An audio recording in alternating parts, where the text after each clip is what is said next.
Good morning everyone, welcome back to another video on HELIX card reveals. So today we have got the yellow cards, but first a quick correction. On yesterday's video I said this had come out on Google Translate as boost yellow. This is actually chain yellow, which makes a lot more sense. We will see that a lot of colours are going to be getting cards very similar to this one. So let's go ahead and get started on the brand new yellow cards, and I have to say this set has managed to make me a lot more excited than I really have been for previous sets, because it is, I believe, the first time we're getting real, direct second wave support for decks I really care about. It's what it seems like anyway, so bit of the caffeine there. Oh, that's good. Let's get started. So the first one here is going to be, this is Angels. So this is an Angel base minion which has one advancing. One of your other Angels gets +1/+1 for the duration of this turn. This is pretty decent. I think Angels were one of those decks that was totally fine without really needing class restricted base minions. So this probably won't see any play. It's just a thing that they can have, but I mean, it might do. It might do. I can see it being very useful, because obviously if you boost one of your 4 costs or something, you restand your whole board, that's 2 extra damage. This is an Angel, so it'll be like 4 extra damage if you move that out and then attack with everything and cost your restand. It could be quite nice, but of course, you know, relatively easy to deal with. We'll have to see, but I don't think it's a bad card by any means. Okay, next we have got this 2-drop, and this thing is scary. So another fantastic 2-drop for the deck. This has, when summoned, you can return one of your other minions belonging to the Angel class other than this card to your hand. If you do, this gets +2/+1. So this will be a 2-cost 5/2. Now, those of you who've played against vampires know how scary a 2-cost 5/2 is. It is almost enough on its own to start swinging tempo. So what you're going to have to basically keep in mind is this is a tempo beast. If your opponent goes first and they slap down like a 1-drop Angel on turn 2, they can play this, and provided they're willing to sacrifice the ramp for that 1 turn, they can just bounce that and bam, get this. Or they can bounce it and then move this into base and play it again, for a guaranteed sort of mana efficiency, as it were, in the sense that you will get another copy of the on entry. That might not be optimal. We don't know. We'll have to see. It'll be depending on the game, obviously. But yeah, I think the fact that this can just randomly become, and that's just on tempo. Of course, then you consider later on in the game how you can just slam this down and randomly get a 5/2 and bounce stuff like a Holly that you want in hand or things like that. And this very quickly becomes an absolutely fantastic card. I'm a very, very, very big fan of this, and the artwork is just incredible. Speaking of incredible artwork, my word, I think this is going to be the thumbnail artwork. Holy shit. So, this is Shin, War Angel of the Mind's Eye. Passive, reduce the basic cost of field minion cards belonging to the Angel class in your hand by 1. This effect does not stack. That is, of course, insane. A ridiculously powerful skill, and then as passive, whenever one of your minions belonging to the Angel class with cost of 4 or higher enters the field, I assume it means now I do assume that is not original cost, that is actual cost. So you know, if you play a 4 reduced down to a 3, this won't proc. You draw a card and this effect does not stack. So I mean, this card is just crazy, because you're going to be swooping in on your opponent's turn, you're going to be swooping in something big. This is going to turn on all your swoops a turn earlier. This is going to give you plussing when you do it, and it's a 3 cost, so you can protect it if you have Sphinx from minion-based effects. So, all things considered, it's pretty fucking bonkers, and Angels are looking tippity top tier. But of course we still have a lot of support left to go for all the other decks that are contenders, so we will have to see what happens. But I mean, wow, what a card. Okay, next we've got this equivalent for yellow. This is going to be, this is a Chimera, and it has chain red, so we're going to see all of these kind of things for all the colours. And then we've got this 3 cost here. This is War Angel Tactician of Rejection. This has swoop, and when summoned, if there is another angel on the field, you receive this following effect for the duration of this turn.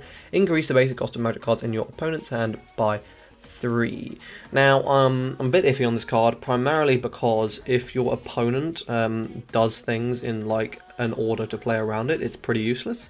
But on your opponent's turn, on your turn, it's of course valuable because you can turn off your opponent's interaction. So pretty much just for that reason alone, this is going to be super good. For the same reason why Seducer is super good in Vampires. And if anything, this is better because you just have the ability to do it on your opponent's turn as well. So you punish your opponent for not playing around it, for not respecting its existence. So, you know, yes, it's very strong. I think it sort of goes without saying. It's a very, very powerful skill.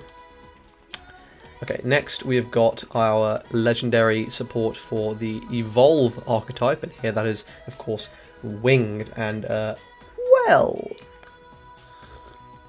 it's pretty good. So this is an avian, and it has passive. Whenever one or more of your opponent's minions returns to hand or deck due to your card effects, draw 1 card. So of course highly synergistic with the whole way that deck functions. And then when attacking, if you have 6 or more yellow mana in your base, return one of your opponent's minions to their hand. So that one might be a little bit tough to do.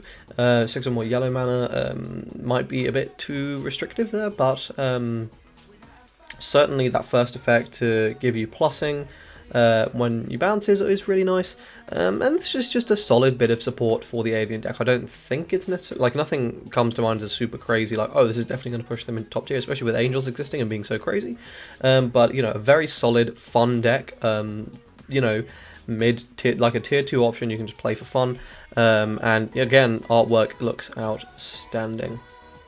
Okay, then we've got War Angel Scythe. This is a swooping angel. 7 swoop, and when attacking, if there is another minion belonging to the angel class on your field, return all of your opponent's minions with the highest cost to their hand. So this is sort of a Orleans light, if you will. Of course, on your turn, it's very strong. Your opponent will need to respect this. It's not anywhere near as good as Orleans, of course, because Orleans will just kill you, and this won't. This will just delete your highest cost stuff. But of course, if they restand it, then that's pretty scary. So yeah, I think this is a solid card. Probably will see play at a couple copies. It'll like replace that old option that they, well, potentially, I don't know. Actually, I really will need to test it. But yes, I think it's quite good. I think it's quite good. Then we've got this, it seems that every colour is going to be hitting something along these lines with the second effect. So this is Hui, the Dark Knight piece. This is a winged, so that's relevant. When summoned, return all minions with 1 DP or less to the hand.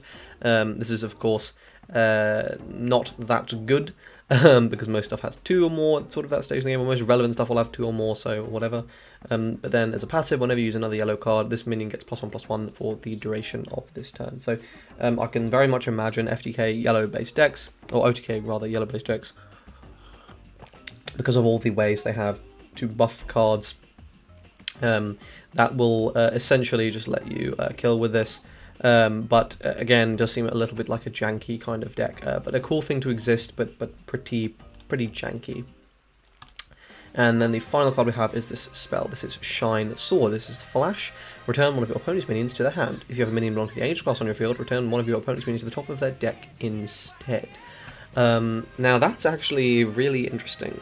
The reason I think that's potentially so good is because it stacks your opponent's deck and can potentially sort of fuck them out of an option on the next turn.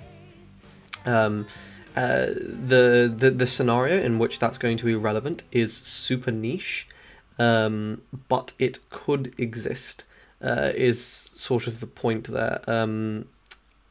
It's interesting. Obviously you want to be using this on your opponent's turn, and you know, it can be crazy if your opponent, for example, swings in with this giant Pleiades form, and you just go, okay, top deck it, and they go, oh no, and that's what they're going to draw next turn, so you can sort of plan around knowing that that's their turn. It's giving you full knowledge of that sort, which is obviously quite good. Or they attack with a giant Pleiades form when you decide to return, okay, I'm going to return their tiny 1-drop, so their next draw is a brick, and they have no cards in hand. So as long as I can deal with this Pleiades form on my turn, I'm going to win. You know, is another option. I think it's a fairly versatile card. The downside here is it is 4. So a bit expensive, but yeah, I think we will just have to test it and really see how good it is. And that is it for today's card reveals. So tomorrow will be the yellow and the red cards. So I'm expecting about 7 new cards, something like that. I believe if every single color gets 9 cards, and then the 3 multicolor types gets 9 cards as well, then there will be what, 22, no, yes, 22 cards left in the set, 3 of which will presumably be added later in the month. So we'll get 19 neutral generics revealed. They might do a thing where they save 9 for mid-month, and we get 13 instead as options. But yeah, anyway, enough of that. I hope you guys enjoyed this video today. If you did, please leave a like on it. Please comment your thoughts on the yellow stuff in the comment section down below. Do you think they're going to be top tier? I'm looking forward to hearing your thoughts on that. Please sub the channel. Would really appreciate that if you enjoy this kind of stuff. As I say, more Zenonzard daily for a while now, for the foreseeable future, and of course Gate Ruler coming soon, and the occasional Digimon video. Just a quick reminder of the schedule for the next couple of days before I sign off. Tomorrow will be red and yellow, the day after will be white, and the day after that will be green. So that's Saturday and Sunday. Yep. See you guys then. Cheers.